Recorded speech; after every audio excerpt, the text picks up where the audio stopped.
salam dan bahagia. Sobat literasi dimanapun Anda berada, pasti sudah tidak asing dengan pembelajaran menulis bukan? Pada kesempatan kali ini, saya ingin mengajak Sobat literasi untuk menjelajah bersama pembelajaran menulis berbasis genre. Yuk kita mulai dengan bertanya pada para guru dan beberapa siswa tentang pembelajaran menulis.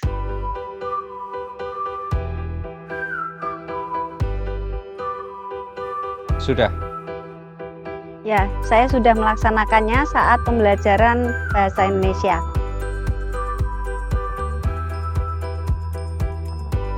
Sudah. Pernah belajar menulis di kelas.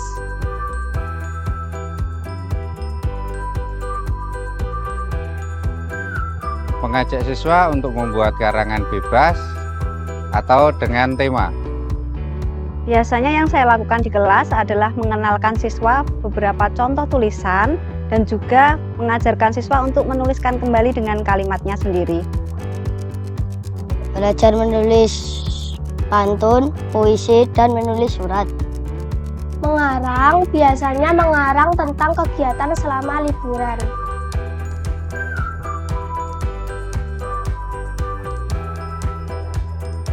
Kita lihat tulisannya, apakah tulisannya rapi atau belum.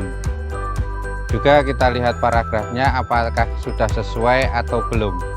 Penilaian yang saya lakukan biasanya melihat terlebih dahulu kesesuaian tulisan anak dengan jenisnya, kemudian kerapiannya. Setelah itu saya juga akan melihat keterhubungan antar kalimatnya.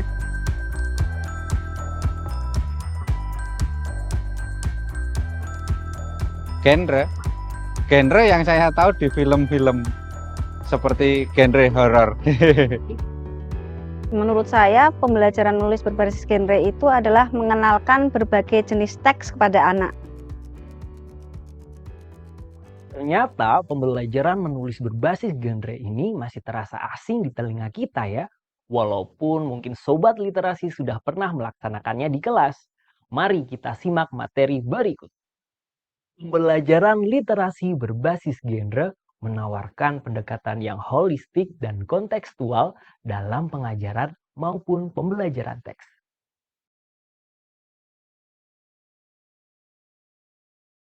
Pendekatan berbasis genre memanfaatkan beragam tipe teks, baik lisan, tulis, visual, audio, maupun audio visual. Pembelajaran dengan pendekatan berbasis genre memiliki 4 tahapan. Yang pertama, penjelasan atau explaining, building the context. Guru menyampaikan tujuan dengan konteks genre agar siswa dapat mengaitkan genre tersebut dengan kehidupan sehari-hari. 2. Permodelan atau modeling. Guru memodelkan cara menganalisis dan menanggapi sampel teks genre yang terkait. 3. Pembimbingan atau joint construction. Siswa berlatih mengenali fungsi dan menganalisis teks dengan bimbingan guru. Dan yang terakhir adalah pemandirian atau independent construction. Siswa mengkonstruksi secara mandiri dalam pengawasan guru.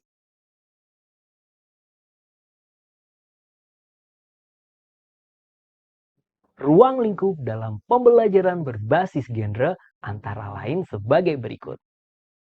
1. Genre menggambarkan atau describing.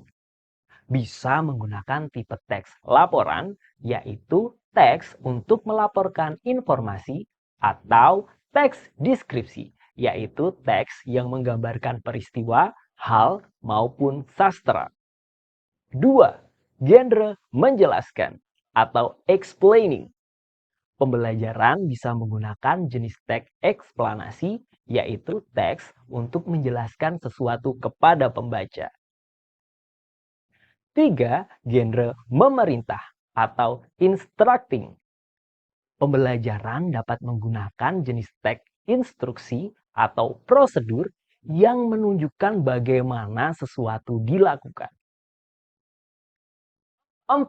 Genre berargumen atau arguing.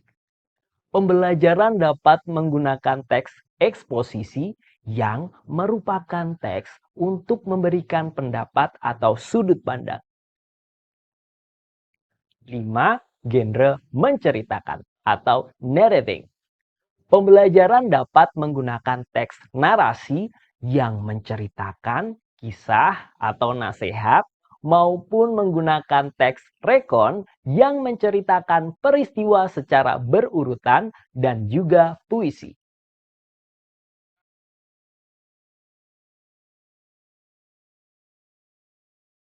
Sobat literasi, mari kita berkenalan dengan Ibu Wening yang akan mengajarkan pembelajaran menulis di kelas 5 sekolah dasar. Bagaimana ya pelaksanaan pembelajaran menulis berbasis genre di sekolah dasar? Bagaimana pula dengan penilaiannya? Mari kita simak bersama. Ibu Wening akan mengajarkan siswa kelas 5 untuk belajar menulis teks narasi. Ibu Wening mempersiapkan perencanaan pembelajaran, baik dari bahan materi hingga penilaian. Sebelumnya, Ibu Wening sudah menjelaskan kepada siswa mengenai jenis-jenis teks yang akan dipelajari. Ibu Wening akan mengajarkan pembelajaran menulis teks narasi kepada siswanya. Ada beberapa langkah kegiatan yang dilakukan oleh Ibu Wening. Langkah pertama, Bu Wening mengajak siswa-siswanya untuk mengamati sebuah bacaan teks narasi bersama. Setelah itu, siswa menggarisbawahi, mencatat, lalu menganalisis pilihan kata. Langkah kedua, Bu Wening mengajarkan siswanya untuk merangkai kalimat. Guru dapat memilih beberapa kata menarik dari bacaan dan menuliskan ke dalam potongan kertas. Siswa mengambil satu kata dan membuat kalimat baru dengan kata yang diambilnya.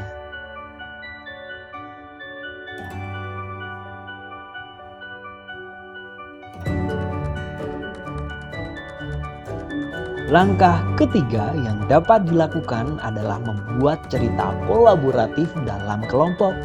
Dengan cara siswa menuliskan satu kalimat terangkai satu sama lain menjadi sebuah cerita yang utuh.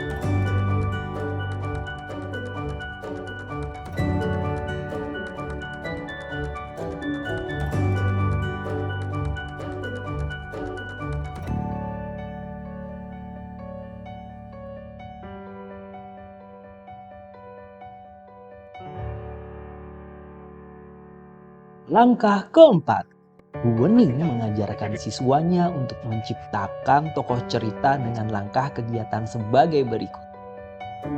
Pertama, siswa membuat peta karakter tokoh cerita dengan memaparkan penampilan fisik dan sifat serta menjelaskannya secara terperinci.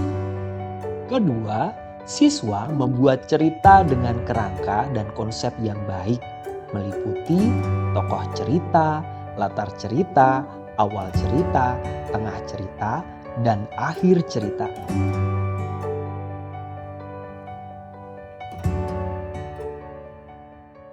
Wah, menarik sekali ya pembelajaran yang dilakukan Ibu Wening dalam mengajarkan keterampilan menulis teks narasi di kelas 5 sekolah dasar. Lalu, bagaimana proses penilaian, refleksi, dan umpan balik dalam pembelajaran tersebut? Ibu Wening melakukan penilaian pada pembelajaran menulis teks narasi dengan menggunakan rubrik penilaian capaian kinerja yang dituangkan dalam bentuk kriteria.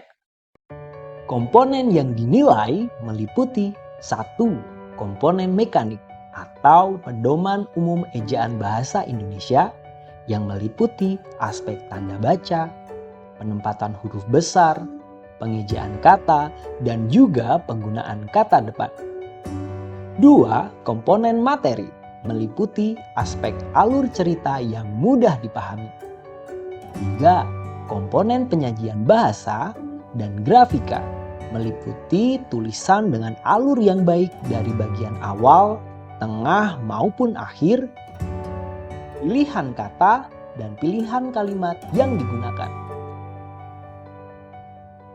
Berdasarkan aspek tersebut, Bu Wening membuat rubrik penilaian menggunakan kriteria dengan gradasi skor dan deskripsi masing-masing skornya. Berikut contoh rubrik yang digunakan oleh Bu Wening pada komponen mekanik atau pedoman umum ejaan bahasa Indonesia. Selain penilaian, umpan balik juga sangat penting dalam pembelajaran. Umpan balik yang tepat akan mempengaruhi motivasi belajar siswa. Tentu, umpan balik yang diberikan oleh guru harus spesifik dan juga bermakna. Umpan balik yang saya berikan biasanya dalam bentuk verbal dan non-verbal. Umpan balik verbal biasanya saya berikan tulisan pada hasil pekerjaan siswa. Sedangkan umpan balik non-verbal biasanya saya berikan ekspresi wajah, senyuman, dan isyarat tangan. Setelah pembelajaran selesai dilaksanakan, saya melakukan refleksi untuk memperbaiki pembelajaran berikutnya. Dari kegiatan pembelajaran yang saya lakukan, saya menggunakan hasil tugas siswa saya. Mari kita lihat bersama hasil tulisan siswa saya.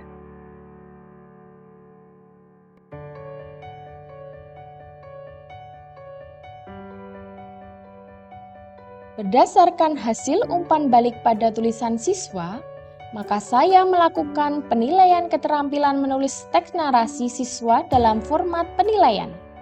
Hal yang dituliskan adalah kemampuan yang sudah baik dan yang perlu ditingkatkan. Pada penilaian siswa saya yang bernama Rafa, saya menuliskan hasil penilaian sebagai berikut. Setelah itu, saya juga menuliskan rencana perbaikan pembelajaran dan tindak lanjutnya. Demikianlah pembelajaran menulis teks narasi yang saya lakukan di kelas 5 SD. Saya melakukan perencanaan, pelaksanaan, dan evaluasi serta refleksi dalam pembelajaran tersebut. Refleksi pembelajaran saya lakukan sebagai dasar untuk menganalisis dan melakukan perbaikan pembelajaran selanjutnya.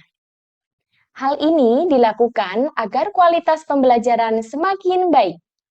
Sobat Literasi, kali ini kita sudah bersama menjelajah wawasan tentang pembelajaran menulis berbasis genre, termasuk kegiatan penilaian dan juga umpan balik di dalamnya. Sebelum saya akhiri, mari kita bersama refleksikan materi hari ini. Yang pertama, wawasan baru apa yang Sobat Literasi dapatkan setelah melihat video ini? Yang kedua, hal menarik apa yang Sobat Literasi dapatkan pada video ini? Yang ketiga, bagaimana Sobat Literasi akan merencanakan pembelajaran menulis berbasis genre di kelas Bapak Ibu semua? Salam literasi. Sampai jumpa pada video selanjutnya.